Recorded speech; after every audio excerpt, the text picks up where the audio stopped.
We'd like to welcome you back to part 3 of our current event and weekly Bible study for April 7th, 2013.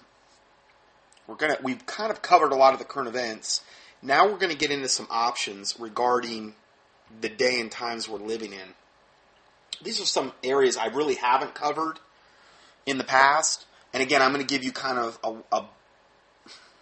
a lot of links to a lot of my older studies as we get into this regarding these things. We're going to be talking about bug out, locations, options, also some of the potential for pandemic, which has always been a big thrust of mine, and a lot of things that have happened just in the last week regarding that and some options you have there. This article came out. Now, this isn't the best article I've ever seen, but it gives you one perspective. And I'm going to give you some other perspectives after this. So, it says, bug out time is short, where should I go? And this article just came out on March 26th. By now, most of us know that things are not right. You can feel it, almost like the feeling you get when you go outside and you know it's going to rain. I am in Mexico. This particular person's in Mexico. And the idea of bugging out to a safe haven is foreign to most people here. Well, it's foreign to most people if you're in America or elsewhere as well. You get this blank stare. If you're like me, you have seen it yourself. Yes, I live in the largest expat, meaning expatriate, community in the world of Americans and Canadians with some very bright people. And we all know that when you start talking about things like floods, he's saying aliens, bugging out, and again, a lot of the other things that I've talked about today. He goes on to say, if you're like me, you've seen it yourself. Yes, I live... Okay, I'm sorry. I'm catching up here. When you start talking about things like floods, aliens, bugging out, it's like people go deaf and you're crazy, and you're the crazy one at the table. Obviously, then a lot of the other issues just that we brought up today, okay, in this particular study. I have consulted either directly or indirectly with many people. One listed offered his opinion that an old silver mine would be an excellent place for protection. Now, if you think the U.S. is somehow going to be safer, just look at the level of protection received by victims of Katrina and Sandy Hook. And again, the last place I'd turn to for any kind of protection would be the government at this point anymore. That's just no. if you can avoid that at all costs for obvious reasons. It is my understanding the U.S. government have known about this for a long time, and while Russians work to build underground protection for every man, woman, and child in Moscow, in the U.S. it's the best kept secret. They don't care about us, but they do care about the 170-plus underground facilities they have for themselves, and a lot of these are like cities. So what are our problems? Food, and I've reported on the underground, just key in underground in the keyword search box, or DUMBS, D-U-M-B-S. That's another acronym for those in the keyword search box at contendingfortruth.com, if you don't believe those exist. So what are our problems? Food, water, shelter, safe place away from gangs that could take your life, and food if they can find you.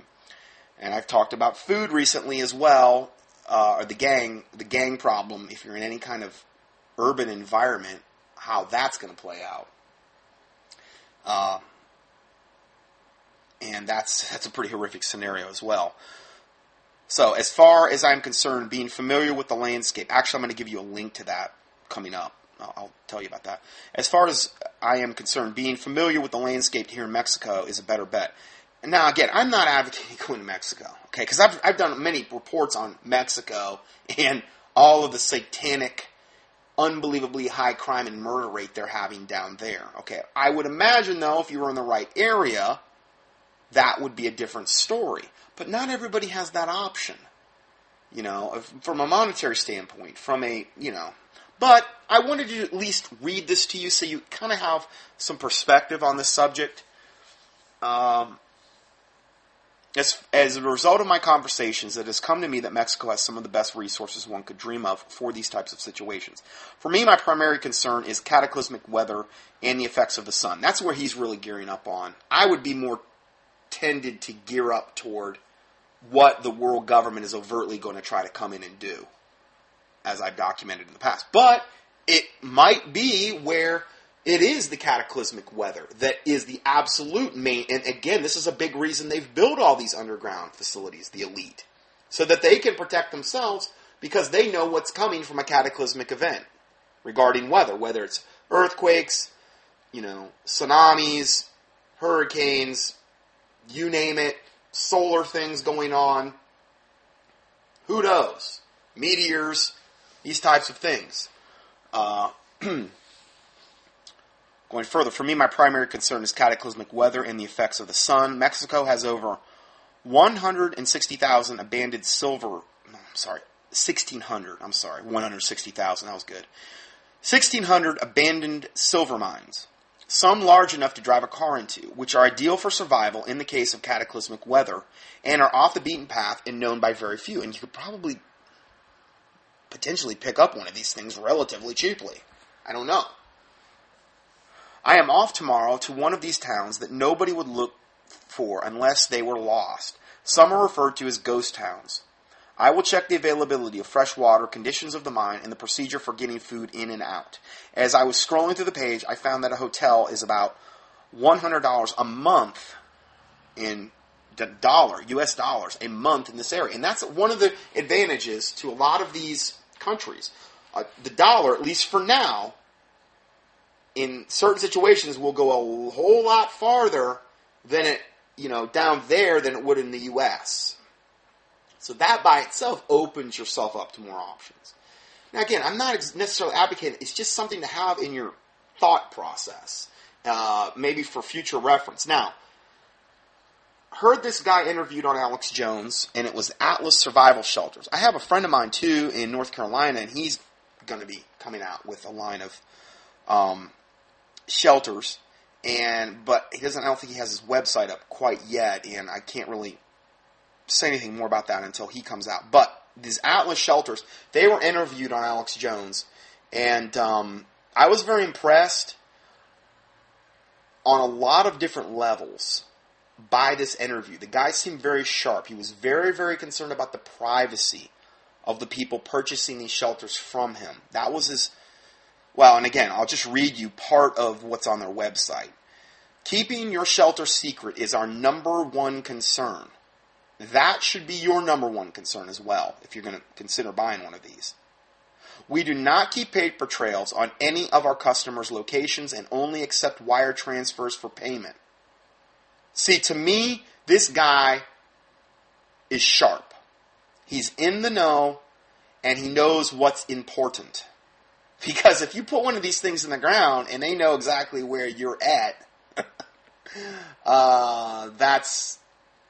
it could be potentially just worthless. It could be like a big grave that you're burying. You know what I mean?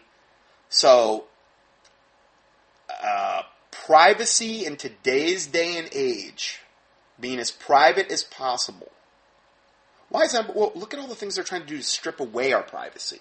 If privacy wasn't important, why would the New World Order be doing everything possible to try to invade your privacy on every single level? That by itself should show you how important it is to be private. Okay? There's a book, How to Be Invisible by J.J. Luna. That's a very good book in some respects. It's a little bit general. It's not as specific as it needs to be. But it gives you, if nothing else, it gets you moving in the right direction. Okay? And there's a lot of other books in that regard. But anyway, let's go further here. All the photographs of people in the shelters were taken at trade shows, in other words, on their website. We do not reveal the names and locations of any of our customers. Atlas Survival Shelters is on the hit series Doomsday Preppers on National Geographic Channel and on a lot of other ones too. Look for our episode Prepared Not Scared, where we build and install a 10 by 50 foot corrugated pipe shelter for a customer in Florida and test the escape hatch. It's got an escape hatch in them, which not all shelters do. Atlas Survival Shelters are made of 10-foot diameter galvanized corrugated pipe, which is up to 11 times stronger than a square box shelter. Think about this. Have you ever seen a square submarine? No. Because when you have something round, the pressure put upon it, whether it's soil or water, it's compressing it in equally. Squares, there's weak points. A square shelter is way weaker than something round. I remember when they did that experiment where they went to the bottom of the Mariana Trench, the farthest, the deepest point in the Mariana Trench, like, I don't know, near 36,000 feet or something, deepest spot on Earth, off the coast of Guam. The submarine, and this was done back in, I think, like the late 60s. It wasn't a submarine. It was like a ball. A total ball. And as it went down further, what happened is the seams in the metal ball that they were in just got tighter. The water was pressing it in equally from all sides. And that's why it could withstand the pressures at those depths. Okay, that's the example here. Anyway, our pipe shelters can be buried up to 42 feet deep. That's amazing. 42 feet. That's a lot of soil on top of you. And have an estimated lifespan of 200 years. There is not a better made pre-manufactured shelter on the market today than our corrugated pipe shelters, which are typically buried 10 feet underground, whereas a metal box shelter typically is only 2 to 3 feet of earth on top. Keep in mind, the deeper the shelter is buried, the cooler it will stay in summer months. Now, that could be a big factor if you're in a hot area. Our blast-proof pipe shelter is rated at 8 bars, and I don't know what that means. I know it's not 8 candy bars. Sorry, just kidding, teasing. Anyway, it's rated at 8 bars, whereas a square metal box shelter is typically rated at 2 bars, or 30 psi. In other words, it's rated much, much higher as far as being able to have pressure on top of it, in this case in the form of dirt. Square shelters make a fine temporary tornado shelter or a fallout shelter, but only for short term. Our pipe shelters give you the option to live in them indefinitely because the deep depth in which they are buried allows you to control the climate. Our shelters are built with the same care and quality materials as any new home. I mean, these things are like, it's got something in there to recirculate the air. It's got something in there, probably some type of septic system underneath it so you can use the bathroom. If it was linked up to some type of well, I think it would be mandatory. Then you'd have your water. The only thing, to me, and again, I'm not sure how these things are running. I imagine it's all some type of fuel, which would obviously give you a finite amount of time you could live in it. All of the free energy stuff that they've suppressed, to have some type of little free energy device in there that would power, oh my word, you'd have your own little underground, not city, but little underground house that could literally be powered. And see, they've suppressed the free energy stuff so that we don't have access to it, so that we can't build something like this that would be totally purely, although this is off the grid, you're still subject to whatever fuel source you've got to use in order to power the thing. That I don't know a whole lot about, but I wanted to at least put this out there. Of all the interviews I've seen out there, this guy seemed the sharpest. He seemed the most concerned about location. He seemed the most concerned about your privacy. He seemed the most concerned about getting it buried at the proper depth, which would also shield you better from an EMP attack or a nuclear attack. A lot of different advantages of being buried deeper. It's corrugated pipe. It's much more stronger. See, if you just use straight metal, and it doesn't have the waves in it, and this is like wavy metal. The waves in the metal increase the strength of it. That's why it's so much stronger than just a circular tube or a box. When you have that wavy corrugated metal, it's gonna withstand a lot more pressure. Okay? That's why they put the waves in it, to make it stronger. Okay, so again, it's just, and for the price. There's a lot of these shelters out there, you can't even look at them. They're all 100,000 and over. This is one of the few I've seen that's quite a bit less. The one my friend is Christian brother in North Carolina. The one he's looking at doing is going to be even less than this one. So, but this one, I listened to the interview. I was very impressed with it, and it really, I think that if you had the money, if God so led you, okay, this would be a great way to go. I'll give you their website, atlassurvivalshelters.com. I don't get anything for this. I'm just trying to help people. Our pipe shelters give you the option to live in them indefinitely because of the deep depth in which they are buried allows you to control the climate. Our shelters are built with the same care and quality materials of any new home. The website contains over 1,000 pictures of our shelter interior and installations, and you could get any of your questions answered there. So I wanted to at least throw that out there. I also wanted to go over this real quick. I just saw this the other day on one of the major alternative sites, Survival Retreat Consulting. Now here's another option. Okay, see, not all of us know what we're going to be doing. Some of us, I think, God is literally waiting until it gets bad for that door to open. So then we go through it. We don't know what we're going to be doing. Okay? And I think that some of us that have lived on the razor's edge for a long time regarding issues like this, it's just the way God works with certain people. Some people may have all this planned out, know exactly what they're going to do ahead of time, have everything, have their bug out location, have all their stuff ready to go, gear just needs to be loaded, whatever. Maybe the gear's already there. And they're just waiting for something like the sheriff thing that I mentioned, or something like a martial law starting to be implemented. And then there's some of us that don't have that. And so I'm trying to give you a lot of different options to consider.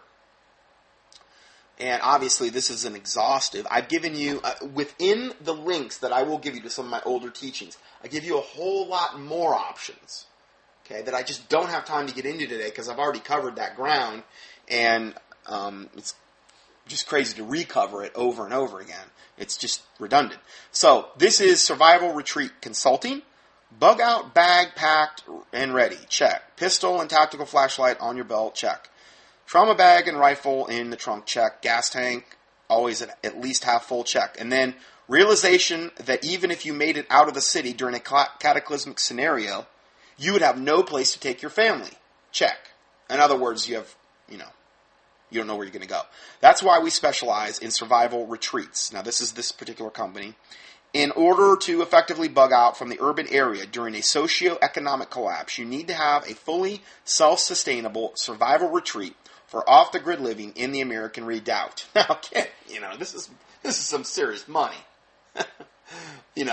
I wish that every single one of my listeners had one of these or had access and were already pre-positioned ahead of time. And this is why that prayer that I've mentioned recently with Psalm 27, that for the Lord to make our paths plain because of our enemies, to open the doors no man can shut and shut the doors no man can open regarding these types of situations. Because we have to rely on the Lord for all of this. Anyway, this is fully self-sustainable survival retreat for off-the-grid living in the American Redoubt. The American Redoubt consists of survival retreat property in Idaho, Montana, Eastern Washington, and Wyoming. Okay, and this is what they specialize in. This particular company, it's survivalretreatconsulting.com. I give you all the links in the PDF for this date, and that might be something else you might be interested in. I didn't know that company existed until the other day, and it was on a alternative site I frequently visit. Here's some other things that I saw. This is from another website that has a lot of different things, theprepperjournal.com. And I'm just going to go over these points, and I'm not going to get into them, but these are just links you can click on. Top 5 firearms you need to get your hands on now. Okay. Again, you don't do this out of fear, but I mean, if this is something you're just getting convicted about, and you're like, I don't have any firearms, well, what's the top 5 to get? And I would have to agree with what they say in the article. Next report, Prepping 101, communication options. Okay, because that's also important, because if you have to go away from your house, you want a way to communicate where you're not broadcasting, particularly maybe your location, that type of thing. There are options there. And the next report, the advantages of hydroelectricity, meaning water generating electricity. It's great if you can have that. Next point, convert your lawnmower, into a survival generator. So, yeah, that's pretty neat. You can convert your mower into a survival generator. What about your electric toothbrush? Maybe you can convert that into a survival generator. Wouldn't power very much, but hey. Anyway, sorry, just kidding. And then, next report. When society disintegrates, a preview of what may be coming to your city. Now, I got into that in the link that I did on prepping, the mega prepping that I'm going to give you the links for later as well, but this is another take on that.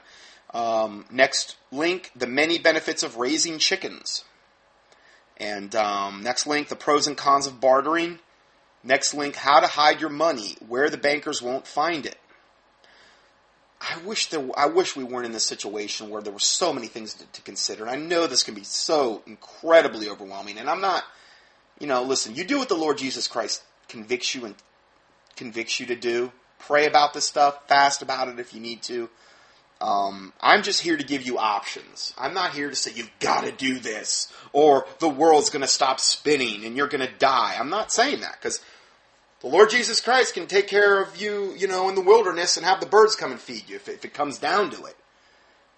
But I also want to try to equip my listeners so that they have their options. And maybe some of these things you've been praying about or looking about, and maybe one of the links will fill a need for you. So the next one, 12 survival items you may have overlooked. And then the last one, surveillance and counter-surveillance, a key prepper skill. A lot of this stuff I don't even know about. Okay, I'm not saying I know I have a hard time because I'm constantly focused in on the ministry and I'm not doing a lot of the things I really feel like I'd like to be doing. But I feel like I still have to keep doing this with this ministry up until the point where I can't do it anymore. I feel like that's why God put me here on the planet for this time that I'm living in. And I don't feel like I can go off and just all of a sudden take a month off and devote it just to looking at all these issues.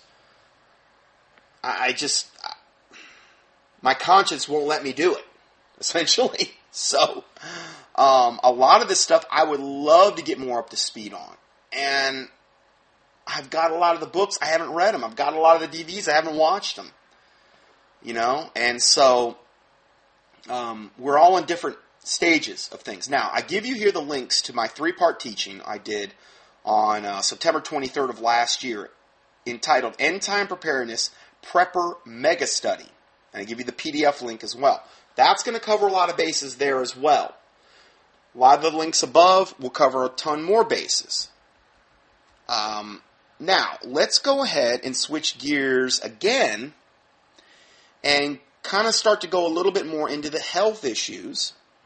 I had this email from a listener named Grace, and she said, Dr. Johnson, since I emailed you, I've awesomely stumbled across the mineral boron and some of the works of Dr. Newman and have found much relief with my pain. I saw my own arrogant doctor yesterday, and he asked me what I was taking for the pain, and I told him boron. He replied that he had never heard of that, and it's, trace mineral, and seemed mystified that something like that would be effective. Oh, yeah, because the reason that we have pain is because we're deficient in ibuprofen. Didn't everybody know that? That's why we have pain, because we have an ibuprofen or an Advil deficiency. When we get headaches, it's because we have an aspirin deficiency. That's why. And by taking the aspirin, you're correcting that aspirin deficiency. Therefore, the headache goes away. No, that's not. All the drugs do is mask over the problem and let the underlying problem continue to fester, essentially. So, he replied he had never heard of that and seemed mystified that something like that would be effective and promptly told me to take Advil. What a slime bucket. It's working. It's natural. It's cheap. It's effective. It works. Stop what you're doing and take Advil, you moron. How dare you go against me? Who do you think you are? You're not a doctor. I wear the white coat. I have the magic prescription pad. You peasant. Who do you think you are? That's how they treat a lot of their patients. I know. I've worked with MDs. I actually worked with some MDs that were way cut above better because they were open alternative health stuff in the past. So the guys I worked with, they weren't. Most of them weren't like this. Okay, I'm not saying they were perfect, but then again, neither am I. But this is just so typical. It's working. It's natural. Stop taking it. Take Advil. He also tacked on that Advil was safe.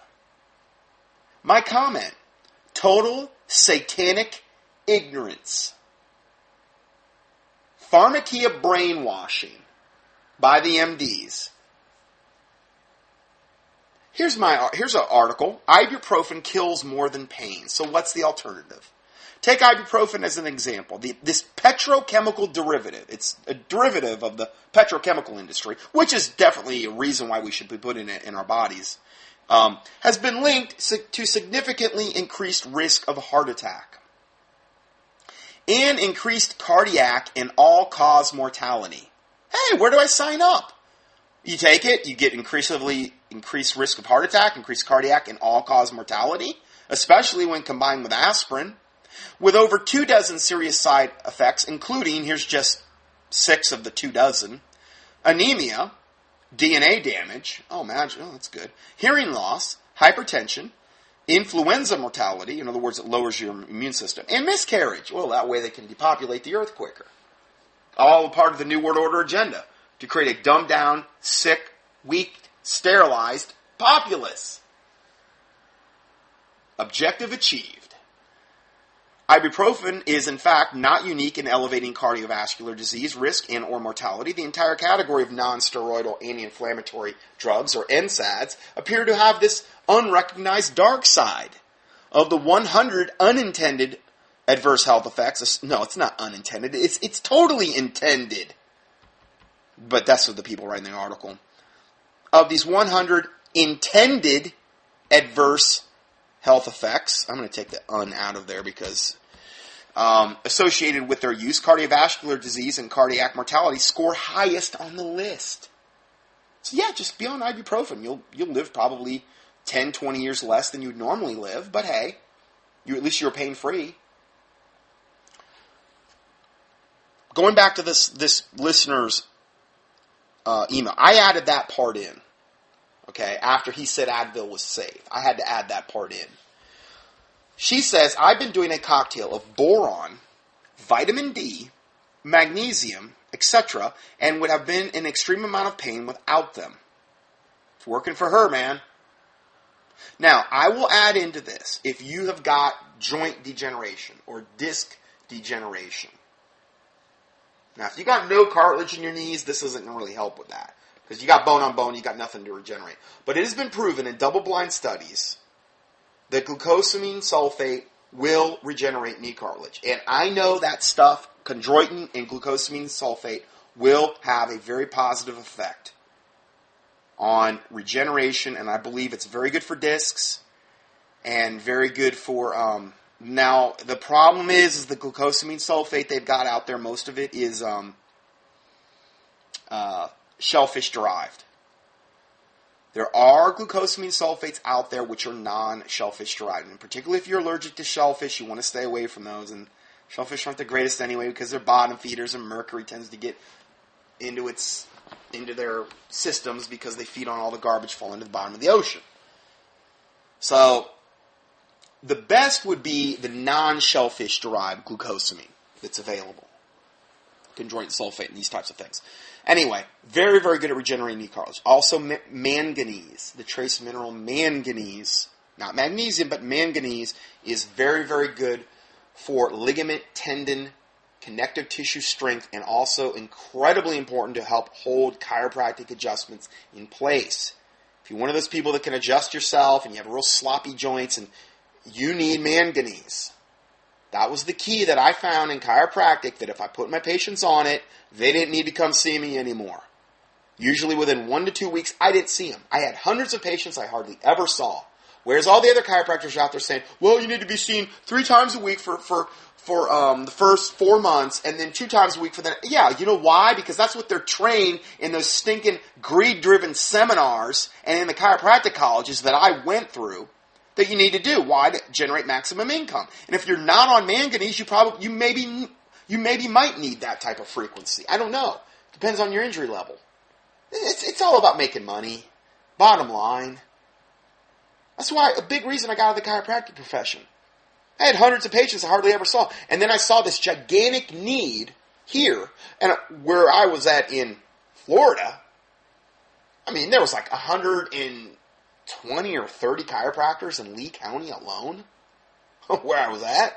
I'm like, yeah, what this county needs is definitely another chiropractor. Like a dime a dozen.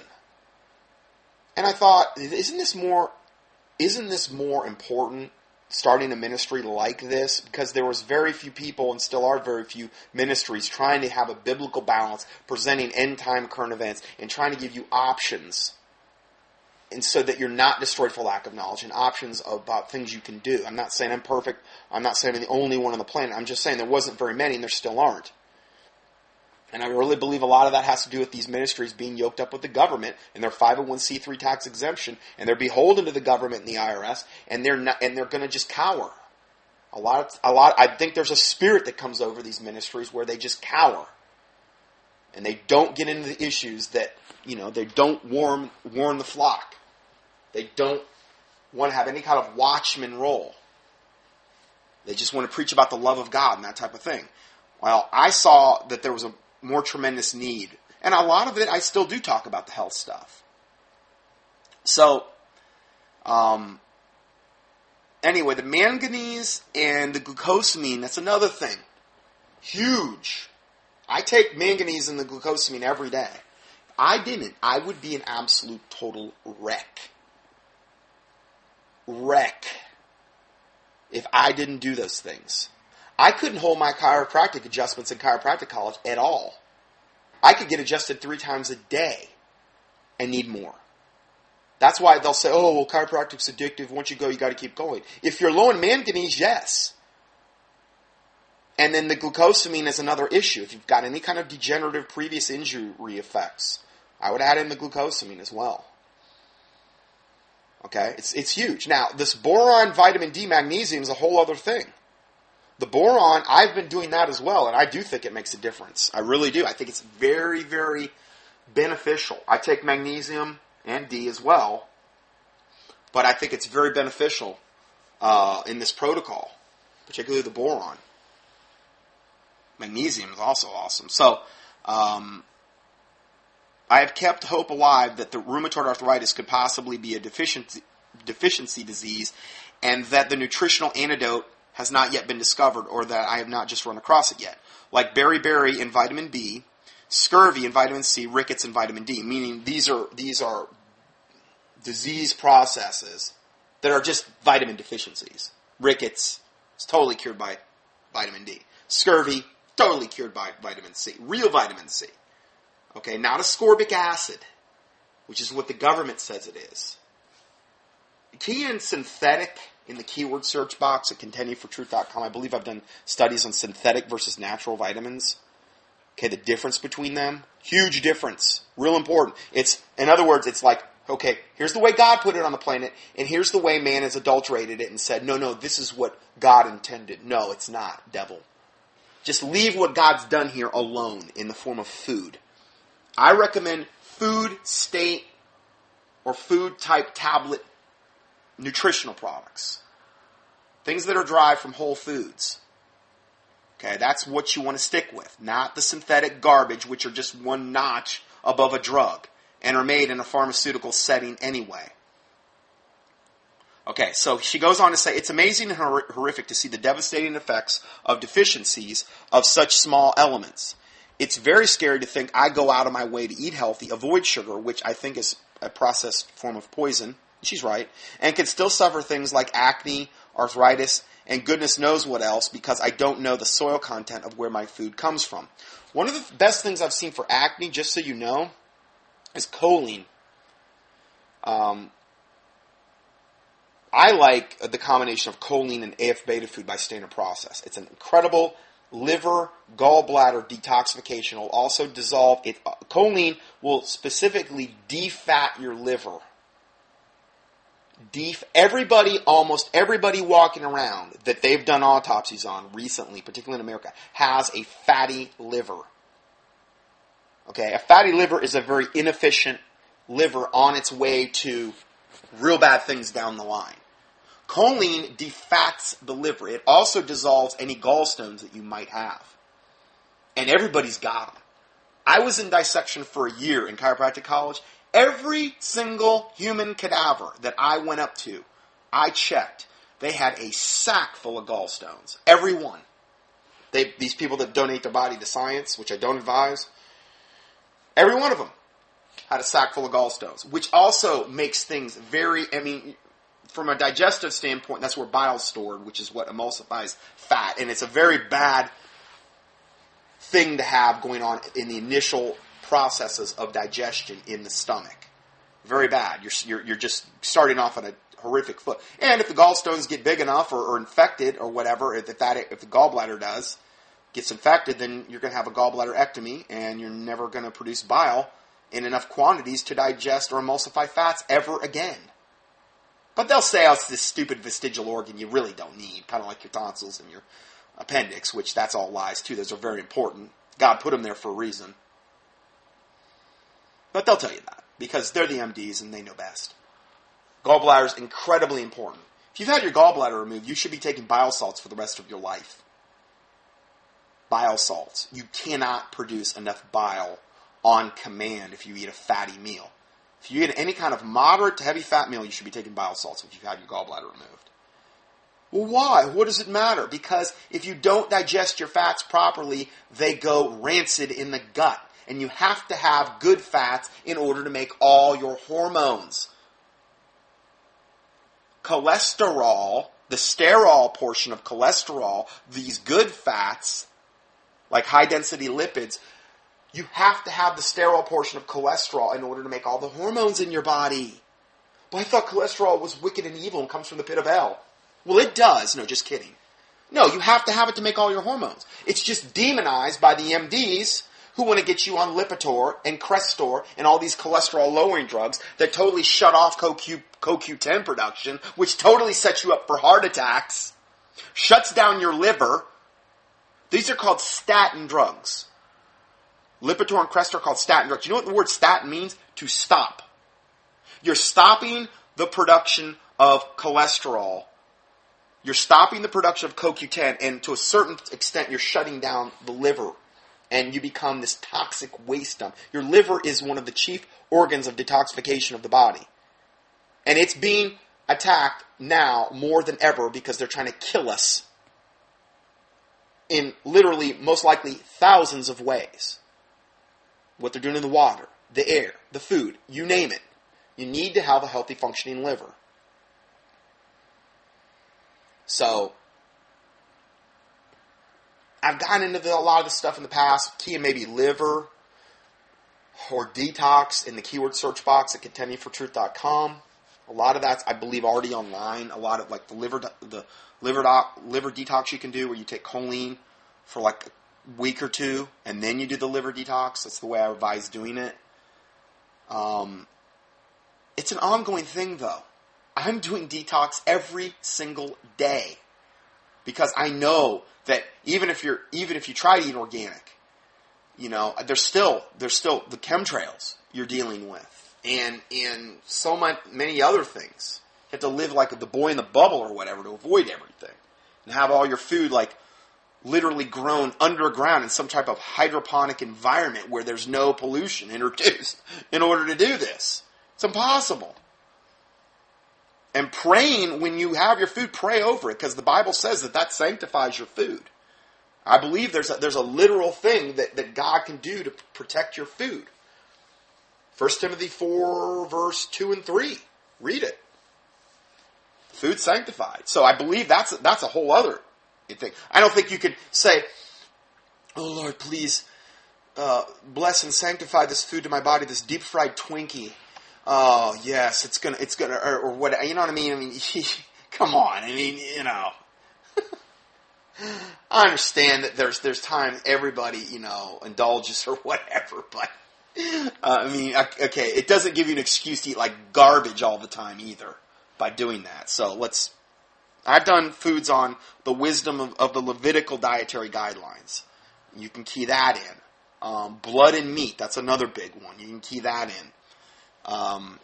So anyway, I've done a lot of studies on a lot of these subjects. Anyway, let's go back to the main article, or the main letter that I got here. Let's see here. Because I don't know the soil content of where my food comes from, that information is just as important, if not more, than the current nutrition label. Why would she say that? Because the food, or in this particular case, the plants, are only as good as the soil it's grown out of. If the soil's dead and depleted, which is the case for totally anything non-organic, then the plant's only as good as the soil it's grown out of, essentially. Where's it going to get the minerals if it's not in the soil? All they're spraying on the plants to get them to grow anymore is NPK, a synthetic nitrogen, phosphorus, potassium, which is what NPK stands for. It'll get a plant to grow, but there's nothing in it. And if there's nothing in it and you eat it, well, how are you going to get the trace minerals? Weak link in the chain. If you ever decide to research the subject, you will see Dr. Newnham's study on Jamaica and Israel. Approximately 70% of Jamaicans had arthritis of some type at the time the study was taken. And the Israelis had about 1% arthritis.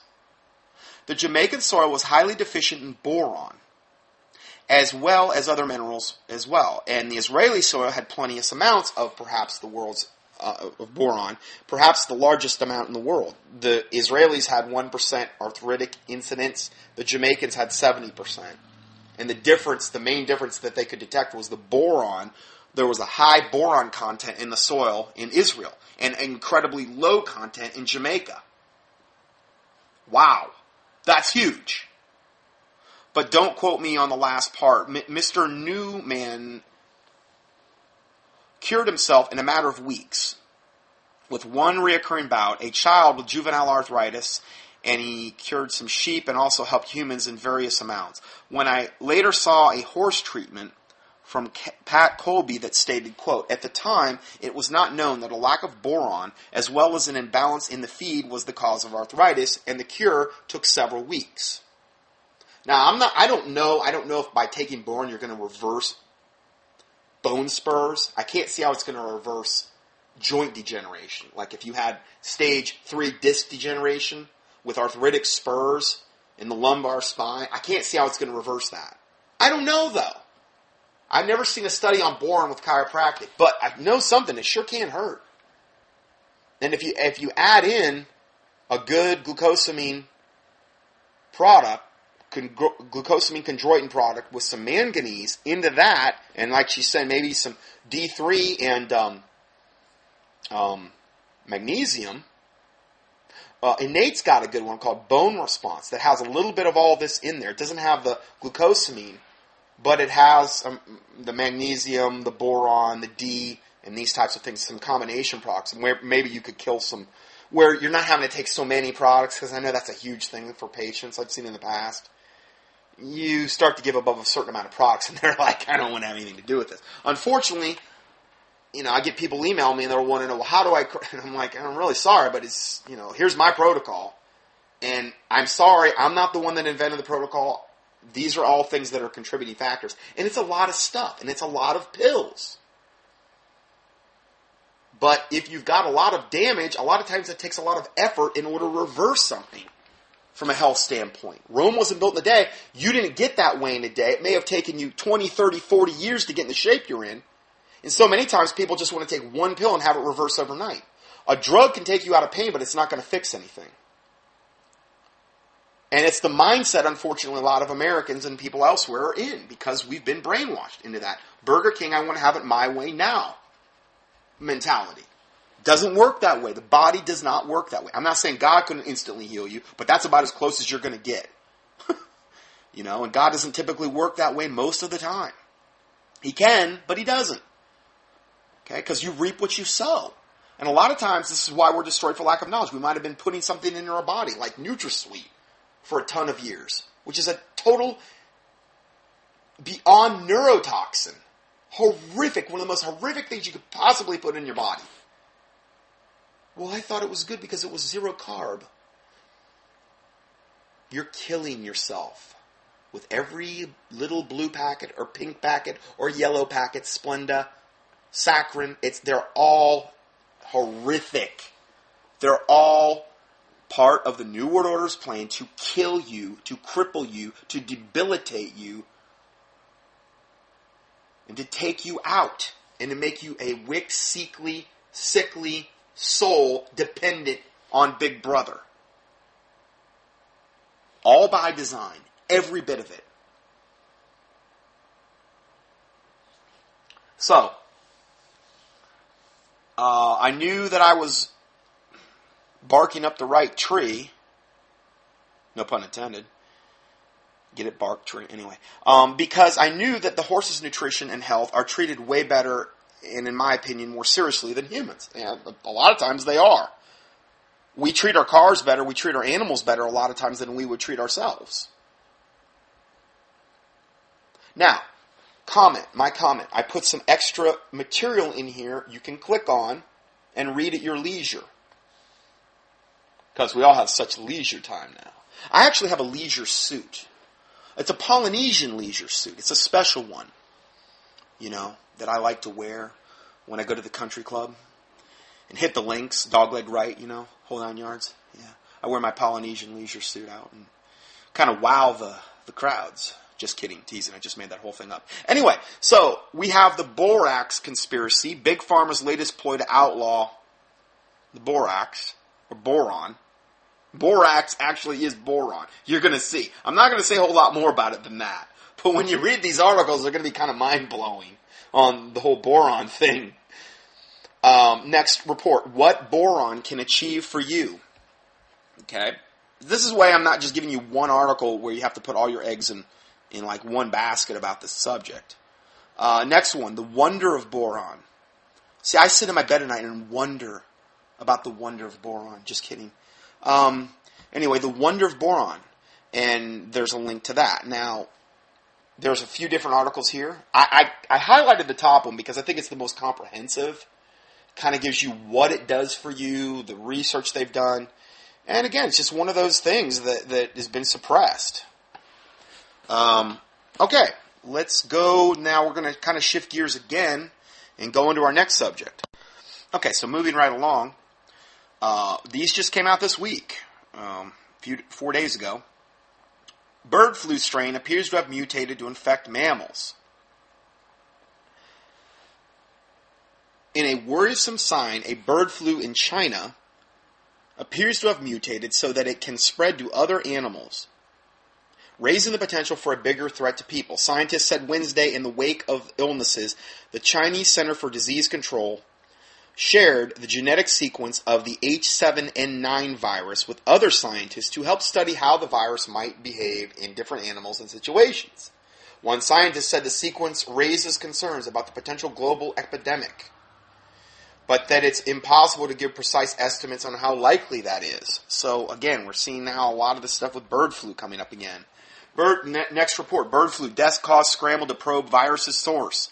Health officials are scrambling to investigate a deadly new bird flu strain in China, H7N9, that has left 2 men dead and a woman fighting for her life. But so far, more questions than answers have emerged. Is this the front edge of a major pandemic or just another blip on the world's increasingly powerful radar for a newly emerging virus?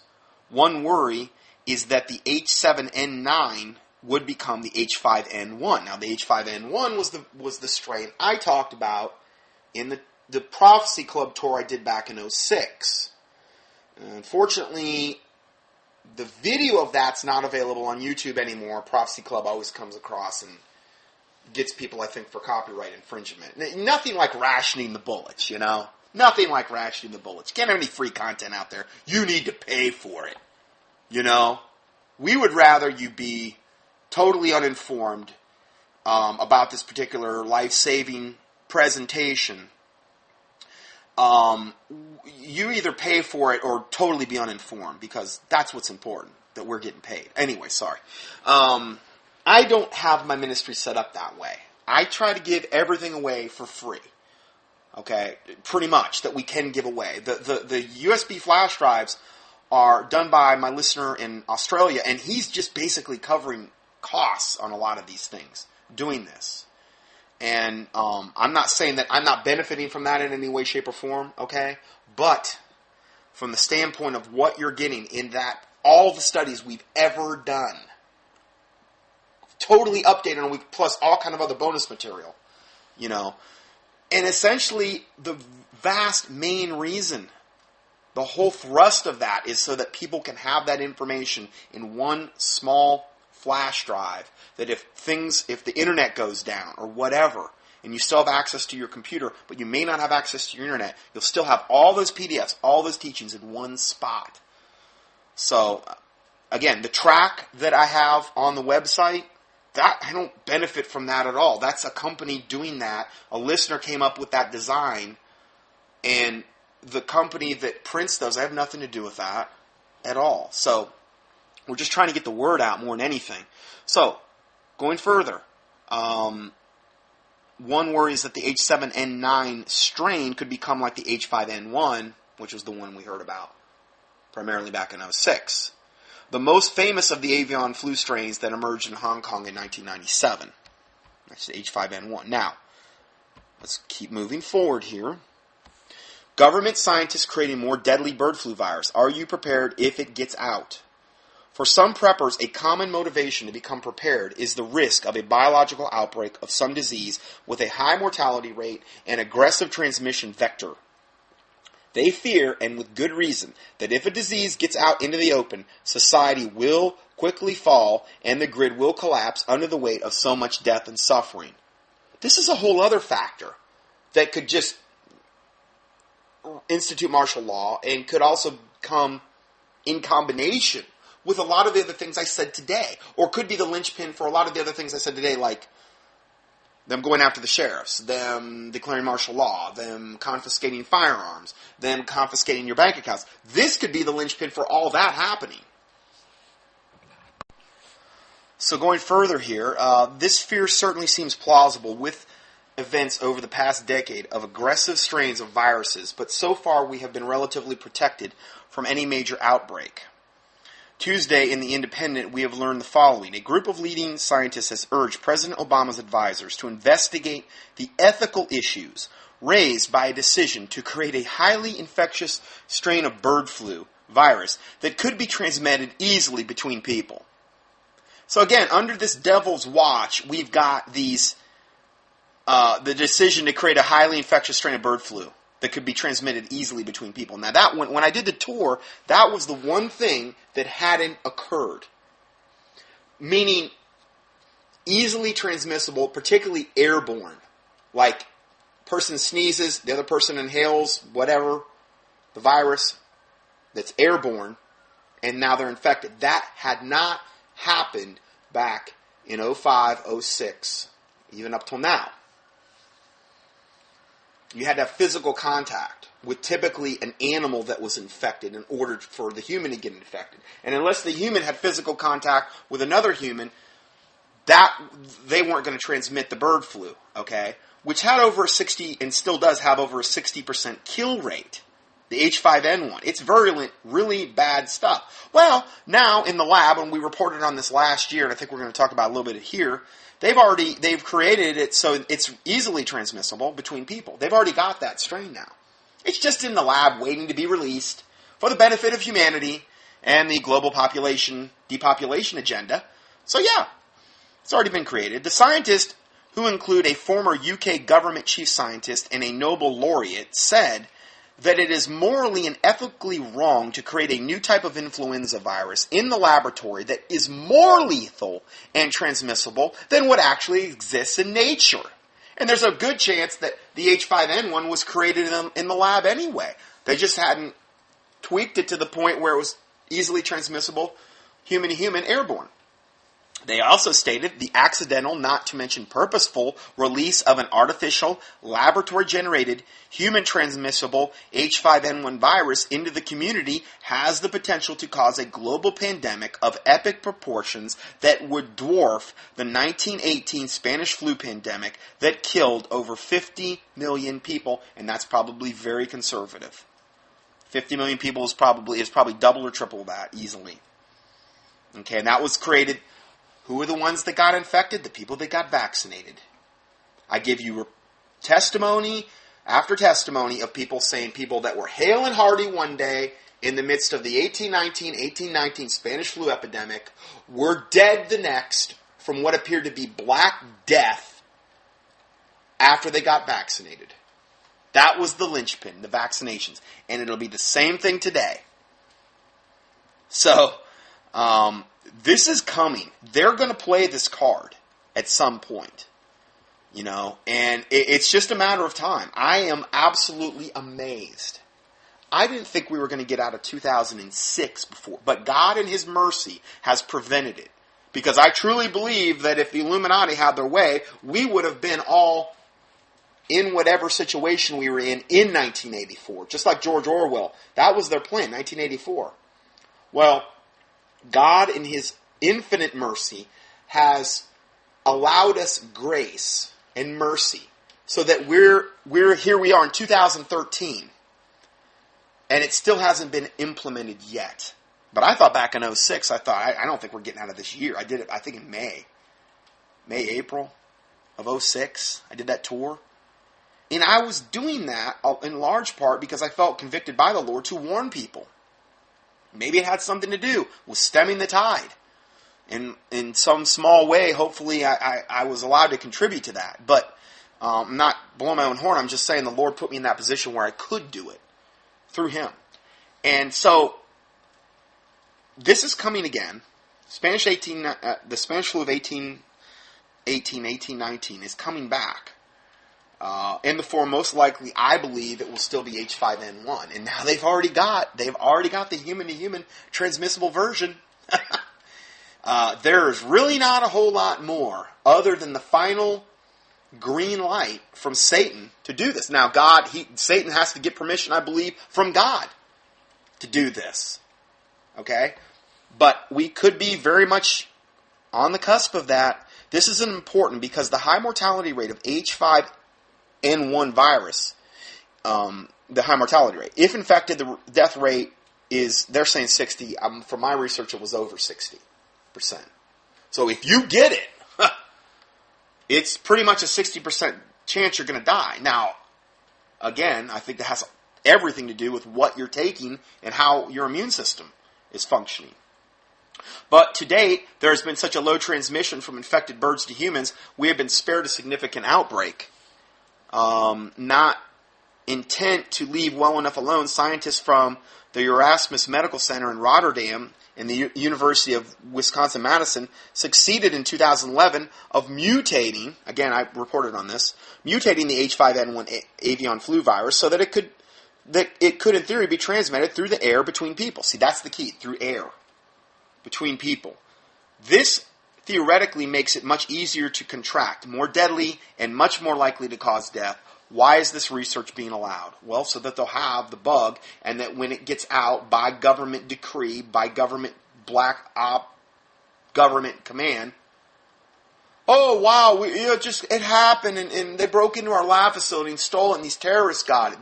They'll bill them as like, born again, Bible believing, constitutional, God fearing Second Amendment pro-lifers got in there and got the most virulent form of bird flu the world's ever known, and said that they were commanded by their God to release it on humanity as punishment for.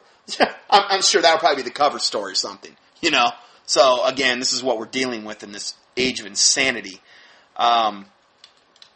Anyway, these high security labs, you say, are very safe? How about how they handle these viruses?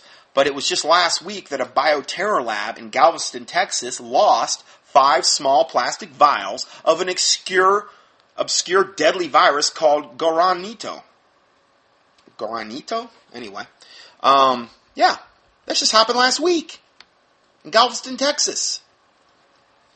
It says they did not consider this a public health threat or a potential theft, though. Okay, thank you. The world according to Satan. It said they didn't consider a killer virus getting out in who knows whose hands a health threat with a question mark. Nah, that's just par for the course, you know? Why strain at gnats and swallow camels? I mean, it's no big deal. It's just a deadly, killer, obscure, potential virus. You know, it's no big deal. Without going too far into the realm of conspiracy theory, which in cases like this look like conspiracy fact, what can you do to prepare yourself and your family for the event of a biological outbreak like H5N1 virus? Number 1, plan for personal protection. Most biological viruses pass through the air, direct contact, or bodily fluids. So, protective gear that will minimize the potential of coming into contact with these pathogens is an important consideration. At minimum, you should consider a respiratory or a mask. Protective clothing, I mean, if you're going to do that, you might as well get a decent gas mask, because then you're going to cover a lot of bases. Okay? Protective clothing to include eye protection, gloves, footwear, and potentially decontamination options. In our article explaining our rationale on why everyone should consider a gas mask, now there's a link to that. As part of your preparation, we mentioned some options, but you can obtain protection from a less confining option. Tyvek suits or coveralls are really cheap considering their use. You need to shop around, but you can find Tyvek coveralls for around $8 each. There's a link to that. So that's pretty economical there. Or if you want to be really prepared and save on the per suit cost, you can buy them in bulk. You can find these online or even at your local hardware store. Respirators are available in all shapes and sizes, from the lower end N95 masks to full face protection masks with interchangeable filters. And then plan to protect your home. Now, there's links to all these things that we're talking about, so you can click on them if you want to know more about them.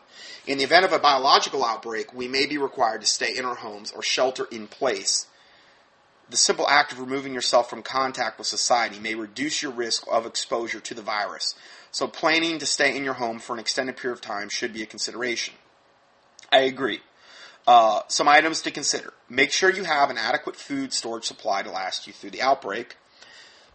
Make sure you have water and adequate methods of disinfecting water you and your family will need to drink. Those water bob things they've got now that you could put in a bathtub. Now, I understand that's, tap water, but it's water, and you could, have that. Also having bottled water on hand or one of those rain barrels, these types of things. Obviously, a lot of people aren't aware that if it got down to it, like, and you just didn't have any water, there's always water available in the hot water tank of your house that you can drain. Now, it's not going to be the best, but if you had a filter, if you had like some type of life straw, or life straws are great too, because you can, if you were at a creek or something and you were on the run, and you could literally, use that in that particular application. Or if you had like a Pro Pure, those new Pro Pures with the fluoride filters that actually get out fluoride and the sodium fluorosilicate or whatever, the really nasty form, those are awesome. But, there's portable ones, there's not so portable ones. It depends on your situation. Anyway, I wanted to throw that in about the water heater, because that could be a potential lifesaver. Just remembering that one little thing. Purchase large rolls of heavy plastic and duct tape to seal windows, doors, and vents if necessary. Cheap and great idea, things you could do. You could have one room in your house that would be called a safe room. It's not like you have to do this to the whole house. There's typically, they say, you bunker down in one room and seal the windows and these types of things. The lower, probably the better, particularly if it's in summer, because, it might get really hot, so that could be another consideration as well. Basement would tend to be cooler in the summer because it's, somewhat underground. So going further, consider pets and how they will go to the bathroom. Ooh, that could be a bad consideration. Plan for entertainment during any situation where you will be confined for long periods of time. I recommend hand sock puppets, a Avian variety of Kukla Frananali like hand sock puppets. But that's just me. I'm funny that way, Anyway, just kidding. Anyway, so that's something to consider. Ensure that you have at least a month's extra medication for anyone who requires medicine for their daily use. Well, yeah, okay. But hopefully, try to get, try, if at all possible, to wean yourself off as many meds as you can. Hopefully I've given you some ideas today. Anyway, and then plan for sanitation. Make sure you have plenty of hygiene and sanitation items on hand. They've got them now where, 3, 4, 5 gallon bucket with a literal toilet seat on top that literally snaps on to the 5 gallon bucket. One of them is called a luggable loo, and I don't know. And make sure you've got the stuff for them as far as sanitation. To keep the smells down. And these things have covers on them, but these are things to consider. If you're in a confined space, okay, you're going to be really, really, really happy that you devoted some extra little, and these aren't things that cost a ton of money here we're talking about. Some of the stuff, underground shelters like I was talking about earlier, we're talking some serious money, but some of these things are very, very, very reasonably priced, and you're not going to break the bank doing this stuff. Okay. Anyway, the prudent man foreseeth the evil and hideth himself, but the simple pass on and are punished. Okay, that's one of the Bible verses that talks about this. So these are just a few items to consider, but for each person there are numerous other options. The goal is to start thinking about the potential for this type of threat and how to plan for your family's safety.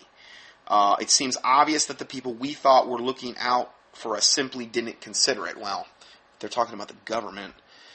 They've never been looking out for us. They've been looking out for ways to destroy us. Other than that, they're, it's all good. All right, let's go further here. Okay, let's go ahead.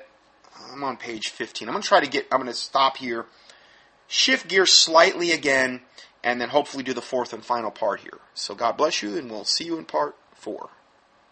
Some large enough to drive a car into, which are ideal for survival in the case of cataclysmic weather, and are off the beaten path and known by very few. And you could probably potentially pick up one of these things relatively cheaply. I don't know. I am off tomorrow to one of these towns that nobody would look for unless they were lost. Some are referred to as ghost towns. I will check the availability of fresh water, conditions of the mine, and the procedure for getting food in and out. As I was scrolling through the page, I found that a hotel is about $100 a month in US dollars, a month in this area. And that's one of the advantages to a lot of these countries. The dollar, at least for now, in certain situations will go a whole lot farther than it, down there than it would in the U.S. So that by itself opens yourself up to more options. Now again, I'm not necessarily advocating, it's just something to have in your thought process, maybe for future reference. Now, heard this guy interviewed on Alex Jones, and it was Atlas Survival Shelters. I have a friend of mine too in North Carolina, and he's going to be coming out with a line of shelters, but I don't think he has his website up quite yet, and I can't really say anything more about that until he comes out. But these Atlas shelters, they were interviewed on Alex Jones, and I was very impressed on a lot of different levels by this interview. The guy seemed very sharp. He was very, very concerned about the privacy of the people purchasing these shelters from him. That was his... Well, and again, I'll just read you part of what's on their website. Keeping your shelter secret is our number one concern. That should be your number one concern as well, if you're going to... as far as I'm concerned, being familiar with the landscape... Actually, I'm going to give you a link to that coming up. I'll tell you about that. As far as I am concerned, being familiar with the landscape here in Mexico is a better bet. And now, again, I'm not advocating going to Mexico, okay? Because I've done many reports on Mexico and all of the satanic, unbelievably high crime and murder rate they're having down there, okay? I would imagine, though, if you were in the right area, that would be a different story. But not everybody has that option, from a monetary standpoint, But I wanted to at least read this to you so you kind of have some perspective on this subject. As a result of my conversations, it has come to me that Mexico has some of the best resources one could dream of for these types of situations. For me, my primary concern is cataclysmic weather and the effects of the sun. That's where he's really gearing up on. I would be more tended to gear up toward what the world government is overtly going to try to come in and do, as I've documented in the past. But it might be where it is the cataclysmic weather that is the absolute main, and again, this is a big reason they've built all these underground facilities, the elite, so that they can protect themselves because they know what's coming from a cataclysmic event regarding weather, whether it's earthquakes, tsunamis, hurricanes, you name it, solar things going on, who knows, meteors, these types of things. Going further, for me, my primary concern is cataclysmic weather and the effects of the sun. Mexico has over 160,000 abandoned 160,000, that was good. 1,600 abandoned silver mines. Sorry, I'm catching up here. When you start talking about things like floods, aliens, bugging out, it's like people go deaf and you're crazy, and you're the crazy one at the table. Obviously, then a lot of the other issues just that we brought up today, okay, in this particular study. I have consulted either directly or indirectly with many people. One listed offered his opinion that an old silver mine would be an excellent place for protection. Now, if you think the U.S. is somehow going to be safer, just look at the level of protection received by victims of Katrina and Sandy Hook. And again, the last place I'd turn to for any kind of protection would be the government at this point anymore. That's just no. if you can avoid that at all costs, for obvious reasons. It is my understanding the U.S. government have known about this for a long time, and while Russians work to build underground protection for every man, woman, and child in Moscow, in the U.S. it's the best kept secret. They don't care about us, but they do care about the 170 plus underground facilities they have for themselves, and a lot of these are like cities. So what are our problems? Food, and I've reported on the underground, just key in underground in the keyword search box, or DUMBS, D-U-M-B-S. That's another acronym for those in the keyword search box at contendingfortruth.com if you don't believe those exist. So what are our problems? Food, water, shelter, safe place away from gangs that could take your life, and food if they can find you. And I've talked about food recently as well, or the gang problem, if you're in any kind of urban environment, how that's going to play out. And that's a pretty horrific scenario as well. So we'd like to welcome you back to part 3 of our current event and weekly Bible study for April 7th, 2013. We've kind of covered a lot of the current events. Now we're going to get into some options regarding the day and times we're living in. These are some areas I really haven't covered in the past. And again, I'm going to give you kind of a lot of links to a lot of my older studies as we get into this regarding these things.